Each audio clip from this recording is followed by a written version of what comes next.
শীতের বাগানে চন্দ্রমল্লিকা গাছগুলোর তার ফুলের সৌন্দর্যতা হারিয়েছে।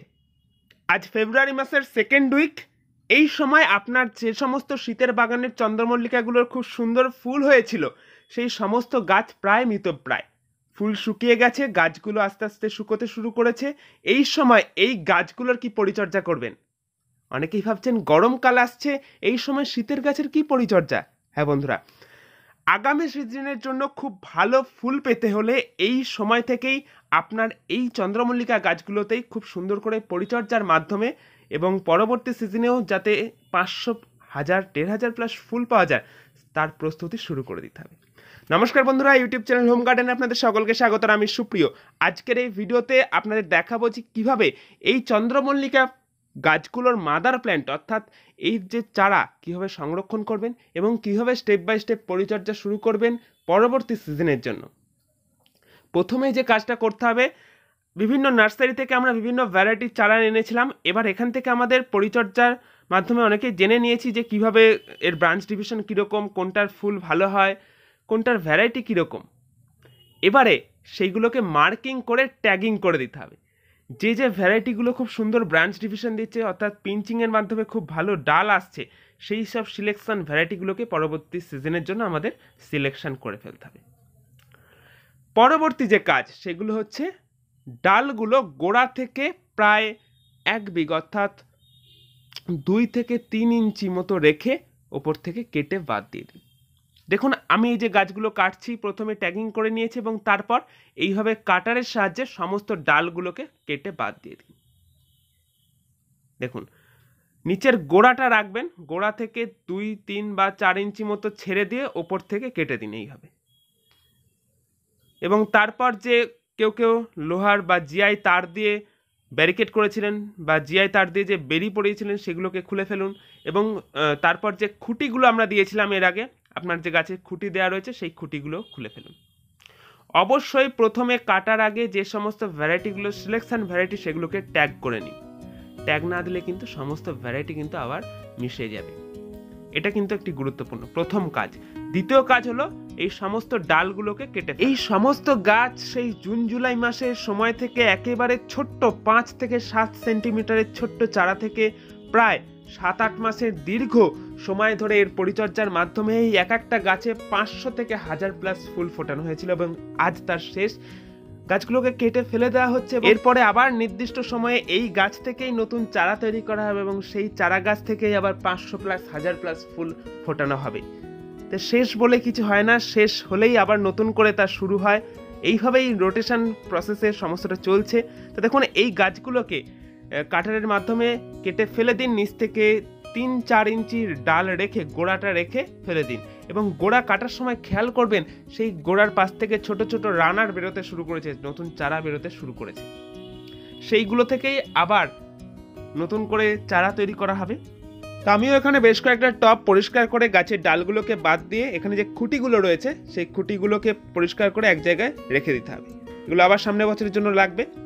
এর পরবর্তী যে পরিচর্যা অর্থাৎ 3 নম্বর যে পরিচর্যাটা রয়েছে সেটা হচ্ছে এরপরে মাদার প্ল্যান্টটাকে কিভাবে সংরক্ষণ করবেন। এরপরেই যে অত্যাধিক গরম, এর আগের বার যেটা সব থেকে বড় সমস্যা হয়েছে এই মাদার প্ল্যান্ট সেভ করতে গিয়ে, সেটা হচ্ছে হাই টেম্পারেচার। গাছগুলোকে পরিষ্কার করার পর একবার চট করে দেখে নিন যে কোনো রকম আগাছা এই মাদার প্ল্যান্টের টবে রয়েছে কিনা। কোনো রকম আগাছা থাকলে সেই আগাছাটাকে তুলে পরিষ্কার করে দিন। এর পরবর্তী যে পরিচর্যা অর্থাৎ 3 নম্বর যে পরিচর্যা রয়েছে সেটা হলো গাছগুলোকে নিয়মিত কোন জায়গায় রাখবেন এবং জল কিভাবে দেবেন, কোনো রকম রোগ পোকা হয় কিনা এবং কোনো রকম সার গাছে দিতে হবে কিনা। তা দেখুন, এই যে টবগুলো সুন্দর করে সাজিয়ে নিয়েছি, মার্কিং করে ট্যাগ ওয়াইজ একদম নাম্বারিং করে নিয়েছি। প্রথমে যেটা করতে হবে, কোন জায়গায় রাখবেন গাছগুলো হালকা শেডি এরিয়ায় রাখবেন। এবং এর আগের বার আমি রাখতে গিয়ে যেটা সব থেকে সমস্যা হচ্ছে, সব থেকে ভালো হয় গ্রিন নেট।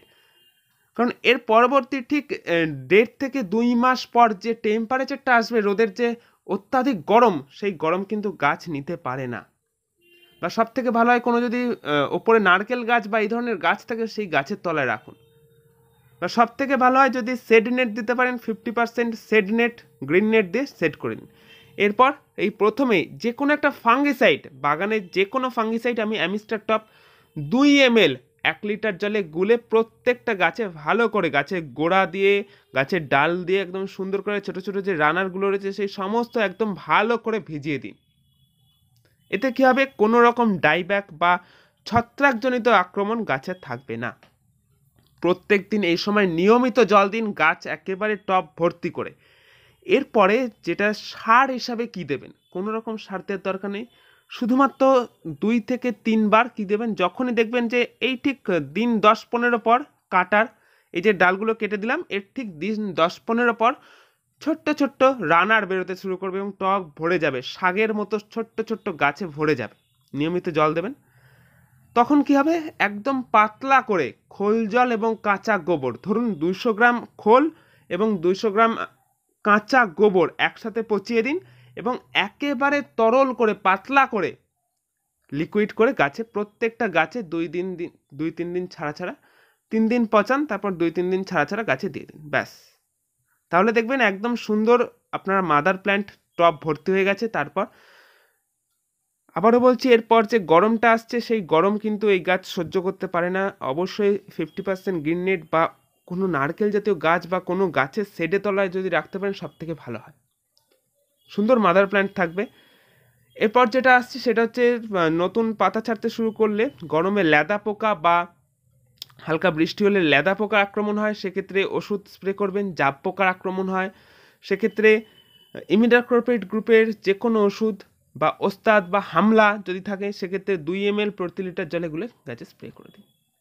নিয়মিত জল দিন, এই সময় আর কোনো রকম সার প্রয়োগের দরকার নেই। আবার এর পরবর্তীতে যখন নতুন চারা কাটতে শুরু করবেন, নতুন ডাল কাটতে শুরু করবেন, ঠিক তার কয়েকদিন আগে 19-19 বা সমান রেশিওর এনপিকে হালকা করে গাছে দিয়ে দিন।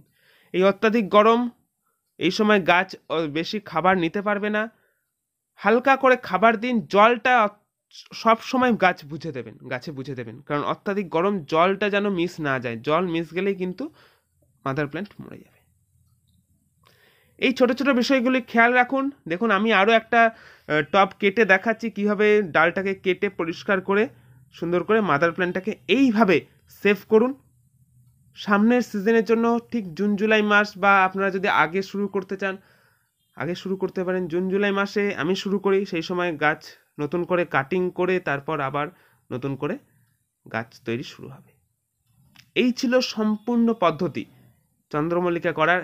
এবং আপনারা অনেকেই যে বলছেন যে গাছে ভালো ফুল হচ্ছে না, আরও পরে যদি শুরু করেন, আগস্ট সেপ্টেম্বর কখনোই ভালো ফুল পাবেন না।